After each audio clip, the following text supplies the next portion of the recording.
Selon la tradition, nous commencerons par les avantages du Tank 500, puis passerons aux inconvénients. Allons de l'avant et vous prévenons que la 500e s'est avérée être une voiture plutôt controversée. Lors de la présentation de la marque Tank en Russie, nos lecteurs ont constaté que les tanks s'avéraient effrayants. Dans l'Empire Céleste, au contraire, la plupart des critiques positives ne peuvent se passer de mentionner l'apparence. Les propriétaires pensent que la Tank 500 n'est peut-être pas belle, mais elle attire toujours l'attention et crée l'impression d'une voiture haut de gamme. Mais tout le monde n'a pas apprécié l'élément caractéristique de l'extérieur de la 500e, la calandre chromée. Elle était souvent recouverte d'un film. En plus des impressions esthétiques, l'apparence du Tank 500 a été qualifiée de très pratique. Le point est une garde au sol élevée et des porte-à-faux assez courts. Grâce à eux, vous pouvez franchir les trottoirs et sortir de la route sans crainte. La suspension du cadre du Tank 500 est qualifiée de très confortable et ergonomique. En conséquence, il est idéal pour rouler tranquillement en ville et sur terrain accidenté. Mais pour le confort, j'ai dû sacrifier le sang-froid de la suspension.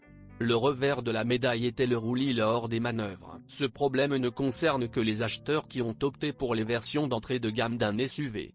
Les versions plus chères sont équipées d'une suspension électromagnétique au réglage flexible. Cela ne transforme pas le Tank en voiture de sport, mais cela rend la suspension plus flexible et adaptative. Malgré de nombreuses réserves, l'indifférence du Tank 500 au boss et au dos d'âne est devenue l'un des avantages les plus fréquemment cités. L'espace intérieur du Tank 500 a souvent reçu les éloges des propriétaires.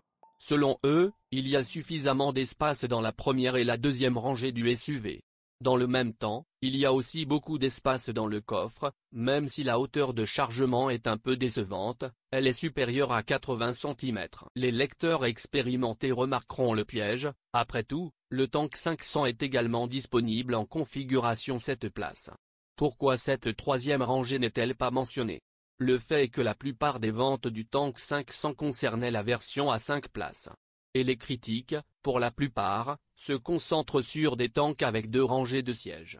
Mais de quel genre de galerie s'agissait-il? Il convient ici de citer une citation amusante de l'un des propriétaires: « La troisième rangée du Tank 500 convient aux enfants et aux femmes fragiles. » L'insonorisation du tank a également fait l'objet d'éloges. De nombreux utilisateurs ont noté que l'habitacle offre un silence de première qualité, qui se marie bien avec le système audio Infinity de qualité à 12 haut-parleurs.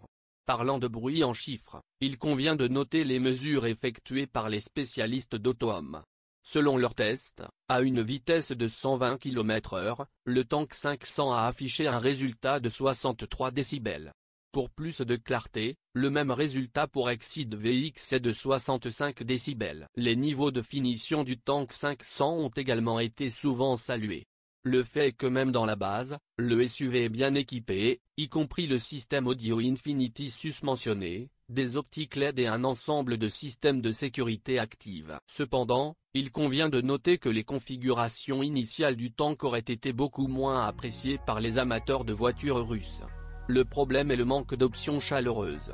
En Chine, la 500e de base n'est équipée que de sièges chauffants au premier rang. Et bien sûr, les véritables critiques ne seraient pas complètes sans mentionner les capacités tout-terrain du Tank 500. La plupart de ses propriétaires sont des passionnés de plein air.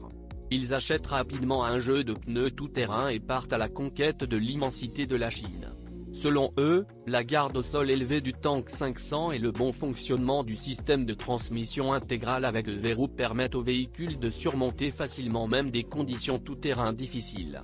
Mais en même temps, sa capacité de cross-country est grandement entravée par un facteur, dont nous discuterons bientôt dans la section des inconvénients. Nous avons donc examiné les avantages du Tank 500, qui ont déjà trouvé place à plusieurs mouches dans la pommade.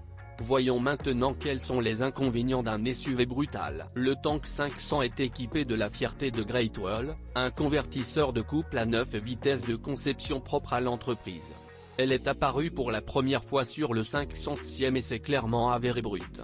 Presque toutes les critiques mentionnaient sa performance médiocre.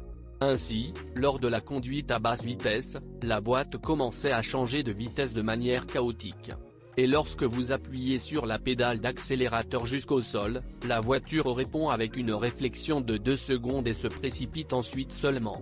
Notez que démarrer avec un tel décalage est souvent typique des hybrides doux dotés d'un démarreur générateur de 48 volts, ce qu'est le Tank 500. Revenant à la boîte de vitesse, plusieurs mises à jour ont déjà été effectuées en Chine, mais jusqu'à présent les problèmes de couvaison n'ont pas été résolus.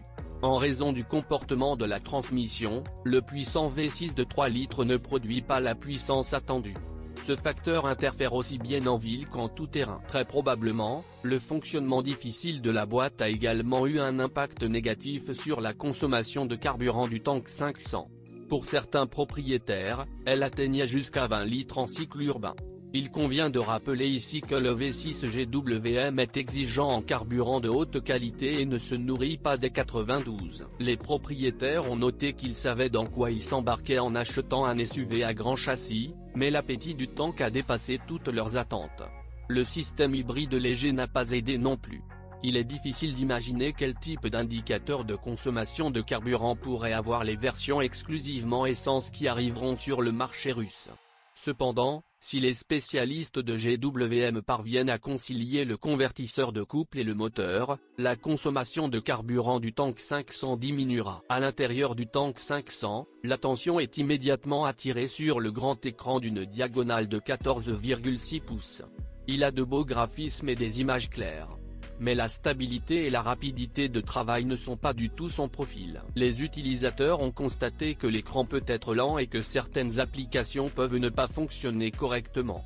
Ainsi, le navigateur intégré peut indiquer que la voiture recule et ne détermine pas avec précision l'emplacement exact de la voiture. Un certain nombre de fonctions, comme la navigation intelligente, étaient totalement indisponibles au lancement. De ce fait, les performances de l'écran ont grandement déçu les propriétaires de ce SUV. Les affirmations concernant les matériaux intérieurs du Tank 500 ne sont pour la plupart pas globales, mais consistent en des arguties non critiques. Ainsi, les propriétaires estiment que pour le prix du Tank 500, il pourrait y avoir du vrai bois à l'intérieur, et non son imitation.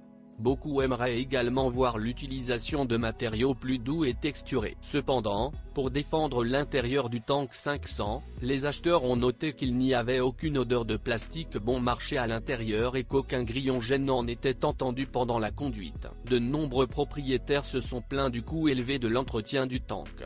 De plus, son intervalle d'entretien est plus court que d'habitude et s'élève à 7500 km. Et l'entretien programmé le plus coûteux a lieu à 42 500 km. Son coût est de 2,9 000 yuan.